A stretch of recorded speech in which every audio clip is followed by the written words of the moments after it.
Assalamualaikum warahmatullahi wabarakatuh. Mahasiswaku semua, kita kembali lagi bertemu di mata kuliah ekonomi mikro di pertemuan yang ke-6. Di dalam pertemuan yang ke-6 ini kita membahas mengenai teori permintaan konsumen. Teori permintaan konsumen ini membahas tentang kurva permintaan suatu komoditi, ya. Bagaimana kurva itu diturunkan dan alasan lokasi dan bentuknya. Dalam hal ini terdapat dua pendekatan yang berbeda untuk mempelajari teori permintaan konsumen, yaitu pendekatan utilitas klasik dan pendekatan kurva indifferent. Hal-hal yang akan kita bahas di dalam materi kali ini yaitu hukum permintaan, pendekatan teori nilai guna dan equilibrium konsumen. Untuk hukum permintaan perlu Anda ingat lagi bahwa semakin tinggi harga suatu barang, semakin sedikit permintaan atas barang itu. Sebaliknya, semakin rendah harga suatu barang, semakin banyak permintaan atas barang tersebut. Analisis teorinya adalah para pembeli atau konsumen untuk membeli lebih rendah. Untuk membeli lebih banyak barang pada harga yang lebih rendah dan akan mengurangi pembeliannya pada harga yang tinggi, yaitu rasional. Yang kedua, bagaimana seorang konsumen menentukan jumlah dan komposisi barang yang akan dibeli dari pendapatan yang diperolehnya. Untuk pendekatan teori ini ada pendekatan nilai guna, utility cardinal yang nanti ditunjukkan dengan dalam bentuk kuantitatif, angka-angka, dan untuk pendekatan nilai guna untuk ordinalnya yaitu ditentukan pada kurva kepuasan sama. Di dalam pembahasan nilai guna juga dibedakan dua pengertian, yaitu di nilai guna total dan nilai guna marginalnya. Untuk total utility dan marginal utility kita pahami di sini. Total utility adalah sejumlah kepuasan yang diperoleh dari mengkonsumsi berbagai barang. Sementara untuk marginal utility ini tambahan kepuasan sebagai akibat bertambahnya satu satuan barang yang dikonsumsi, ya. Untuk total utility ini memang jumlah kepuasan ini pertama-tama memang mengalami suatu kenaikan, ya, nanti lama-lama juga mengalami penurunan. Tapi kalau marginal utility ini pasti mengalami terus kurvanya mengalami penurunan. Asumsinya adalah konsumen harus bersifat rasional, ya. Yang kedua, diminishing marginal utility artinya tambahan utilitas yang diperoleh konsumen makin menurun dengan bertambahnya konsumsi dari komoditas tersebut, yaitu semakin lama dia semakin menurun, itu ya untuk marginal utility-nya, ya. Yang ketiga, pendapatan konsumen itu tetap. Yang keempat, constant of marginal utility of money artinya uang mempunyai nilai subjektif yang tetap, jadi tidak ada perubahan. Hipotesis utama teori dan hukum nilai guna marginal menurun, yaitu tambahan nilai guna yang akan diperoleh seseorang dari mengkonsumsi suatu barang akan menjadi semakin sedikit apabila orang tersebut terus-menerus menambah konsumsinya atas barang tersebut. Secara matematis, ya, ini dirumuskan total utility adalah TU sama dengan fungsi X1, X2 dan seterusnya sampai Xn, yaitu X itu barang 1, barang 2 dan sampai barang yang banyak, ya, N sejumlah berapa itu, ya. Apabila ada satu barang yang dikonsumsi, TO-nya, ya, total utility-nya sama dengan hanya fungsi X saja, ya. Sementara untuk rumus dari marginal utility, yaitu marginal utility sama dengan perubahan total utility atau delta TU dibagi dengan perubahan kuantitasnya atau delta Q-nya, ya. Contoh tabel nilai guna total, ya, TU dan nilai guna marginal dalam angka, ya. Kita lihat Q-nya itu ditunjukkan mulai 0, 1, 2, 3, 4 terus menurun sampai 11. TU total utility-nya, ya, mula-mula terus mengalami kenaikan pada posisi 90 terus dia mengalami penurunan itu karena tingkat kepuasannya itu tetap ada batasnya, ya. Sementara untuk marginal utility-nya bagaimana? Terus mengalami penurunan. Kenapa marginal utility? Ya, logikanya itu orang ketika dia mengkonsumsi suatu barang, itu sebenarnya dia akan mengurangi kepuasannya, ya. Terus ditambah lagi kepuasannya semakin turun gitu, ya. Kita lihat marginal utility-nya adalah perubahan dari TO dengan perubahan Q-nya, ya. dari 30, 0 ke 30 adalah 30, 0 dari 1 adalah 1, 30 bagi 1 sama dengan 30. Begitu juga ketika 30 ke 50, berarti 50 kurangi 30 adalah 20, 2 kurangi 1, 1, berarti 20 bagi 1 adalah 20. Ya. Oke, begitu selanjutnya. Nah, kalau kita gambarkan di dalam kurva, nilai guna total dan nilai guna marginalnya kita lihat ya. Mula-mula naik pada posisi 90, di Q-nya adalah 8, dia sudah mengalami penurunan. Sementara nilai guna marginalnya bagaimana? Terus mengalami penurunan. Dan pada posisi ketika Q-nya, kita kembali lagi pada Q beberapa itu, pada Q-nya ketika antara 89 ya, antara 89 itu dia sudah mengalami penurunan sampai negatif gitu ya. Oke. Setiap orang akan berusaha untuk maksimumkan kepuasan yang dapat dinikmatinya.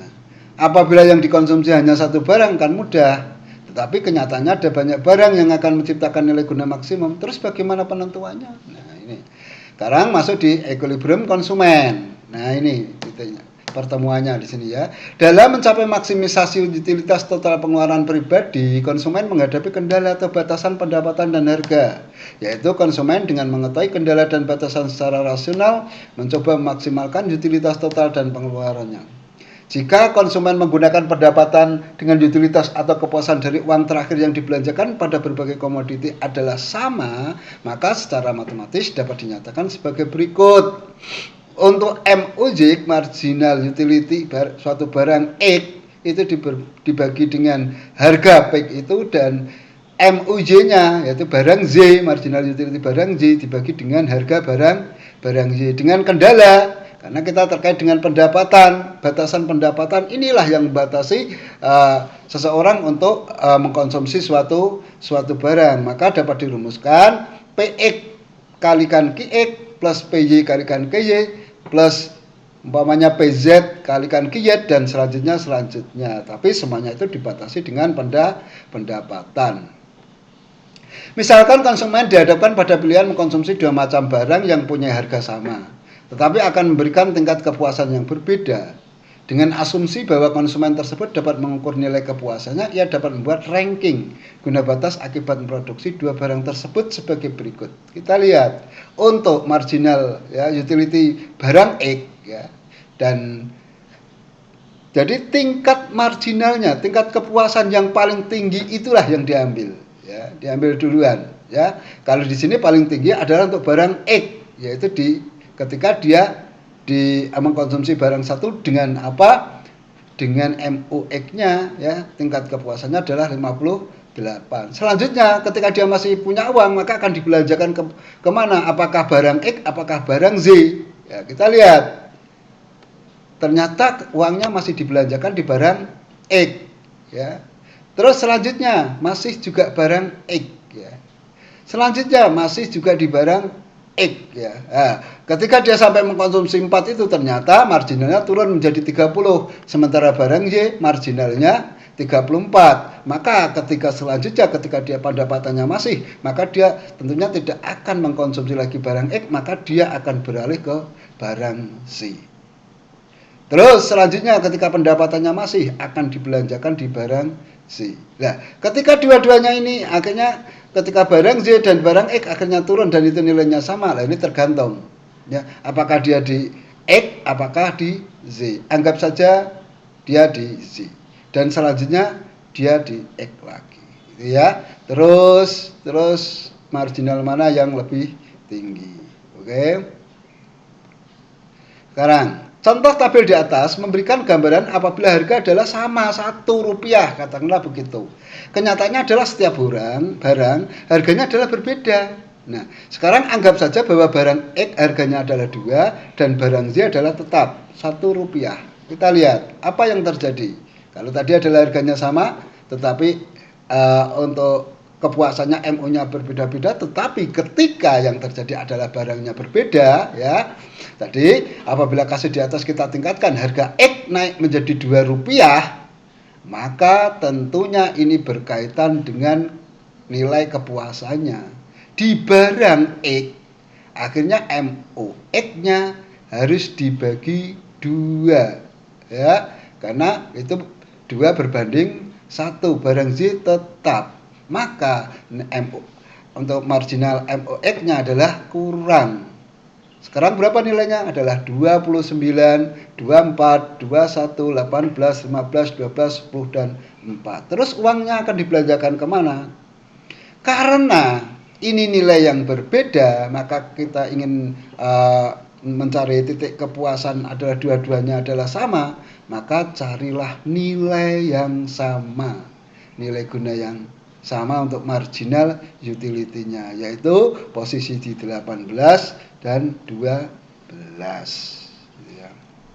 Oke, berdasarkan tabel di atas tampak terdapat 2 titik yang sama antara MOX PX dan MOZ per PJ, yaitu 18 dan 12. Pada nilai 18 jumlah konsumsinya untuk barang X adalah 4 dan barang Z adalah 7. Sedangkan pada nilai 12 jumlah yang dikonsumsi untuk barang X adalah 6 dan barang Z adalah 8. Nah, ini apabila pendapatan seorang konsumen itu ya, pendapatannya adalah sebesar Rp15, maka alokasi barang yang mereka konsumsi adalah, masukkan saja di dalam rumus I-nya ya, sama dengan PX kali QX plus PY kali QY. I-nya adalah 15 dari pendapatan tersebut. Maka dia akan mendapatkan 2 barang PX ya. Maaf, 2 itu adalah harga ya. Harga X dikalikan 4 adalah jumlah barang yang dikonsumsi, ditambah dengan 1 ya, harga Z-nya, dan dikalikan 7 adalah jumlah barang yang dikonsumsi. Jadi 8 plus 7 sama dengan 15. Andaikan seorang konsumen hanya membeli 2 jenis barang, yaitu makanan dan pakaian, P dengan rumus keseimbangan ya, MOM dan PM ya, marginal utility makanan dibagi dengan harga makanan sama dengan ya, marginal utility pakaian dibagi dengan P pakaian, harga pakaian. Ini adalah jika ini sama akan mudah. Jika konsumen menggunakan 10 unit makanan dengan harga 10.000 sekarang bagaimana jumlah serta harga pakaian?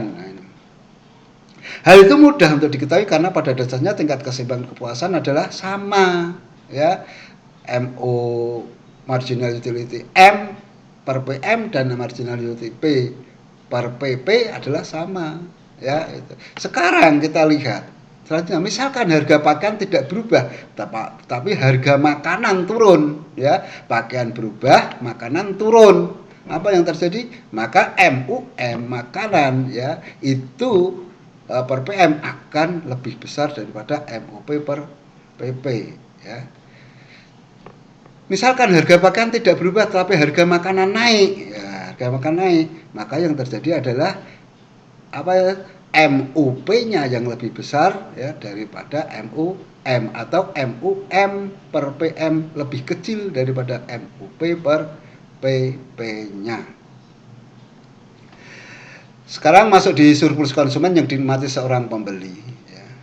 Jumlah konsumsi mangga tiap minggu itu ada pertama, kedua, ketiga, keempat, kelima, keenam, ketujuh, ke-8. Anggap saja begitu ya. Tapi sebenarnya minggu ke-8 itu apa itu ya. Anggap saja gitu ya. Jadi pada bulan ke-1 hanya berapa 4 atau 5 minggu ya. Tapi ini kita lanjutkan. Ini hanya berdasarkan urutan saja, jadi tidak berdasarkan pada bulan. Itu minggu pertama, kedua, ketiga, keempat, kelima, keenam, ketujuh, ke-8. Harga yang bersedia dibayar konsumen yaitu ya dia bersedia si konsumen bayar berapa? Bayar 1.700. Ya, 1.700. Tetapi harga di pasar adalah 700 per buah. Yang terjadi adalah pertama ya, maka dia akan mempunyai sisa uang 1.000. Ya, uang 1.000 itu adalah jumlah surplus konsumen. Selanjutnya pada minggu kedua si konsumen dia bersedia apabila ada mangga dia akan membeli sejumlah 1.500. Tapi di pasar harganya adalah cuma 700, maka dia punya kelebihan surplus konsumen sebesar 800 ya. Jika ditambahkan pertama dan kedua maka 1.000 tambah 800 adalah jumlah surplus konsumen adalah 1.800. Sekarang kita lihat minggu yang ketiga. Dia masih kuat dan dia bersedia ya membeli ya dengan harga berapa 1.300 apabila ada mangga, maka ketika dia di pasar yang terjadi adalah mangga masih sama harganya adalah 700, maka 1.300 dikurangi 700 adalah 600, itulah surplus konsumen ya. Terus dari minggu pertama, kedua dan ketiga ditambahkan menjadi 2.400. Terus sampai kita lihat di posisi ke-6 lah, ke-6. Dia bersedia membayar atau membeli mangga dengan harga 700 dan di pasar harga 700, maka dia tidak ada kelebihan konsumen. Bahkan sampai ke-7, ke-8 itu dia tidak lagi ya mau membeli karena sudah merasa puas. Apabila ada mangga dia mau membeli hanya 500 atau yang ke-8 adalah 300. Tetapi harga di pasar tetap 700, maka akhirnya tidak terbeli. Gambaran umumnya kita lihat ya di ini kurvanya ya, terus ya itu ada P untuk garis merah itu adalah batasan harganya, Q-nya itu adalah batasan kuantitasnya bertemu di titik B. Ketika kita gambarkan di dalam angka akan terlihat di atasnya ya, yang P itu dengan garis merah itu adalah sebesar 700, tadi 700 mangga di pasar ya kan. Terus yang di atasnya itu adalah jumlah sisa surplus konsumen itu tadi ya. Dia kalau umpamanya di atas dia berani harga, umpamanya di titik D itu dia berani harga 1.700, berarti dia ada surplus konsumen berapa 1.000 ya. Terus di posisi M ya 1.300 ya, padahal harga di pasar adalah 700, maka surplus konsumennya adalah 600 ya, 600 itu ya. Ya itu. Yang N ini adalah jumlah barang yang dikonsumsinya. Sekarang masuk di indifferent kurva yang menunjukkan kombinasi dua macam barang konsumsi yang memberikan tingkat kepuasan yang sama. Misalkan X adalah makan dan Y sandang, maka kita buat ya suatu kombinasi A. X A-nya sama dengan makanan 4 kali sehari, Z A-nya adalah membeli pakaian 2 kali setahun. Kombinasi yang pertama adalah ini kita bentuk dengan kombinasi A. Sedangkan yang B itu makan 3 kali sehari, membeli pakaian 4 kali setahun, itu adalah kombinasi B. Sekarang kita tinggal pilihkan mana, kombinasi mana yang akan baik menurut Anda. Apabila konsumen menyatakan A lebih besar daripada B, maka berarti antara makan 4 kali sehari dan membeli pakaian 2 kali setahun lebih berdaya guna dan memuaskan bagi konsumen tersebut. Tetapi konsumen kan berbeda-beda. Dia juga konsumen yang lain, umpamanya A lebih kecil daripada B, berarti makan 3 kali sehari dan membeli pakaian 4 kali setahun lebih berdaya guna. Kurva indifferent kita lihat, ini ada beberapa bentuk model kurva indifferent, dan ketika digambarkan adalah semacam ini, ada indifferent 1, indifferent 2, dan indifferent 3 itu tadi ya. Nah, itu adalah permintaan. Garis-garis indifferent adalah garis-garis permintaan. Tetapi kita dibatasi dengan garis kendala anggaran, pendapatan kita yang membatasi jumlah barang yang akan dikonsumsi, gitu ya. Ini memperlihatkan di sini adalah gambar ini kombinasi dari jumlah anggaran yang kita dapatkan ya. Katakanlah misalkan PX PJ $1 ya kan, dan pendapatan ya berbentuk uang seseorang konsumen adalah $10 per periode waktu. Ini digambarkan $10.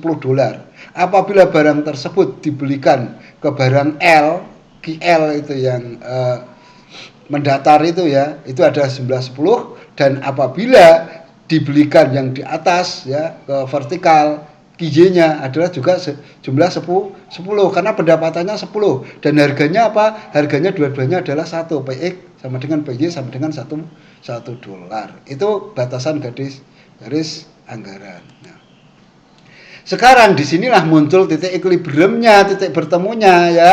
Kita tadi batas garis anggarannya kita tentukan, dan beberapa kombinasi kurva indifferent atau yang bersedia dibeli itu adalah dimasukkan di dalamnya. Ternyata ketika dua-duanya dipadukan, maka kita menemukan di titik E itulah ketika konsumsi dua-duanya adalah 5 untuk barang Z dan 5 untuk barang Z, itu posisinya di titik E dengan kurva indifferentnya adalah H ya. Itu yang paling paling ideal dan paling tepat ya. Meskipun semuanya ada dua titik, ada titik N ya, ada titik B ya, tetapi itu yang lebih baik, yang lebih ideal adalah di posisi B gitu ya. Di posisi E, maaf. Kita lanjutkan. Oke, mahasiswaku semuanya, kita akan ketemu lagi di pertemuan yang ketujuh. Di pertemuan yang singkat ini, saya berharap Anda bisa memahami dan bisa jelas untuk memahaminya ya.